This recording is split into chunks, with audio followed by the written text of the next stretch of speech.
Tonight, residents are suing an apartment complex in Fort Worth after being forced from their homes for weeks now. Yeah, it's the latest fallout from a massive fire that ripped through the Cooper apartments back in June, and some residents are fed up waiting on a resolution. They just sat down with Adriana de Alba to talk about this new step. Fire's starting to run towards the middle again. 6 weeks after the fire took nearly everything. There's no closure. When is this going to end? The fire that's going to the west. People who lived at the Cooper apartments in Fort Worth It's been an emotional toll. have more questions than answers.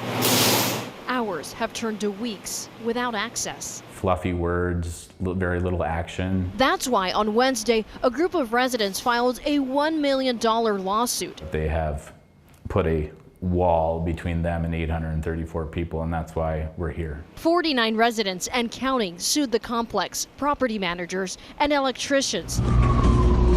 The lawsuit alleges negligence led to the massive 6-alarm fire and that residents' needs were ignored. I was at home when it all happened. A life-altering and frustrating time for plaintiff Zaire Harris, who has no furniture or basic needs. Anxiety, thinking about it before you go to bed. Residents have still not been allowed back into their units. Get your stuff, girl. And many have run out of patience. I hope we get to the bottom of what happened. Attorney Katie Steele says tenants' rights were violated.